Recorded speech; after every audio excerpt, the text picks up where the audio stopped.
Assalamualaikum warahmatullahi wabarakatuh. Selamat siang Sobat Kebangsaan. Di siang hari ini kita akan berbincang bersama 4 narasumber kita dengan tema visualisasi bangsa, bela negara di kehidupan nyata. Di sebelah kanan dan kiri saya ada beberapa narasumber yang sangat luar biasa. Kita perkenalkan diri dulu. Yang dari depan sana ada Bang Yazid. Kemudian sebelah kiri saya ada Bang Mikael, sebelah kanan saya ada Kak Yuli, dan sebelah ujung kanan saya ada Kak Nurmala. Baik, bagaimana kabarnya narasumber kita hari ini? Sehat? Sehat. Alhamdulillah. Kita akan lebih mengulik tentang sikap dan perilaku bela negara nih kakak sekalian. Yang pertama, kita mulai dari pertanyaan mendasar dulu teman-teman, yaitu kira-kira apa itu sikap dan perilaku bela negara dan siapa aja yang wajib untuk menerapkannya.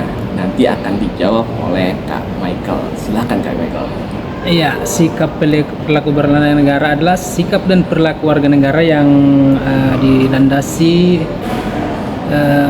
rasa cinta tanah air dan kesadaran berbangsa dan bernegara, serta berlandaskan pada Pancasila dan Undang-Undang Dasar 1945 yang harus dipahami bukan kewajiban satu kelompok saja. Sikap perilaku bela negara ini, namun menjadi seluruh warga negara Indonesia. Berarti bisa dibilang semua komponen yang ada di negara Republik Indonesia itu tidak hanya TNI, aparatur sipil negara, pejabat publik juga wajib memiliki sikap perilaku bela negara. Ya, betul sekali. Mahasiswa, pelajar, pekerja swasta, pelaku UMKM, bahkan masyarakat sekalipun yang berada di pelosok desa masing-masing membela negara melalui profesi dan lingkungannya. Berarti bisa dibilang bela negara itu tidak hanya besar atau kecilnya perannya, tetapi sebuah kesadaran dari masing-masing individu tersebut. Ya, betul sekali. Hal kecil yang dilakukan dengan konsisten justru akan berdampak besar bagi perkembangan bangsa. Oh baik, terima kasih Kak Michael atas penjelasannya. Dan saya mau lanjut lagi nih ke Kak Yazid nih. Ya. Kira-kira menurut Kak Yazid ini di mana dan kapan ya kita harus melakukan atau menjiwai sikap perilaku bela negara? Ya, baik. Sikap perilaku bela negara dimanapun sebenarnya bisa kita lakukan, mau di rumah, di tempat kerja, kampus, bahkan di ruang digital pun bisa. Bahkan untuk sekarang ini sosial media itu bisa jadi wadah baru untuk membela negara seperti itu. Wah, menarik sekali terkait dengan sosial media itu. Kira-kira apa yang bisa diterapkan untuk menyikapi tentang sikap bela negara itu, Kak? Ya, untuk di ruang media banyak bentuk-bentuk yang bisa kita lakukan. Contohnya seperti berkomentar yang baik, menyebarkan informasi yang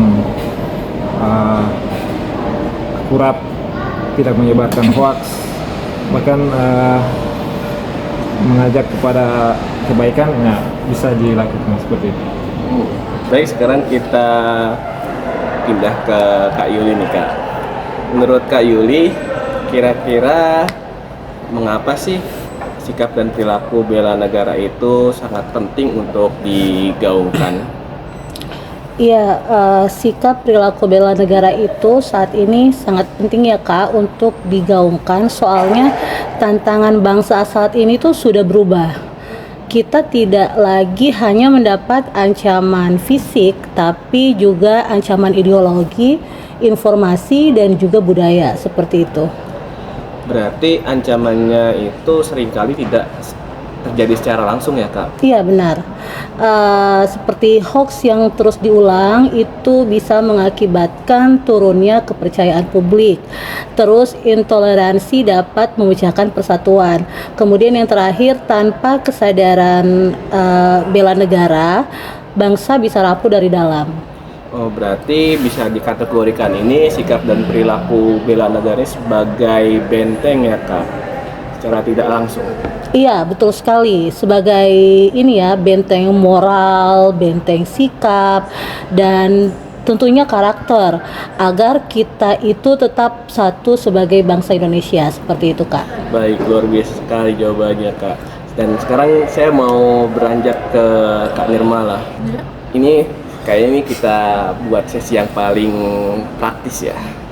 Nah, kira-kira nih menurut kakak bagaimana sih cara kita untuk mengaktualisasikan sikap perilaku bela negara di kehidupan sehari-hari?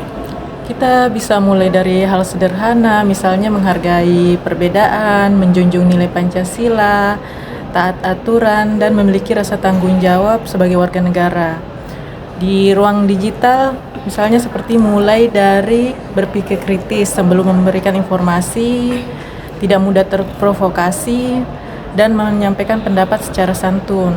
Untuk di dunia ASN bisa diwujudkan dengan integritas, profesionalisme, memberikan pelayanan terbaik.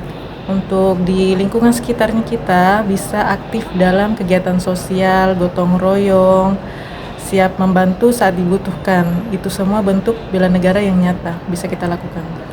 Berarti sebenarnya itu kesempatan bela negara selalu ada ya Kak? Ya tentu selalu ada, tergantung dari kita mau atau tidak.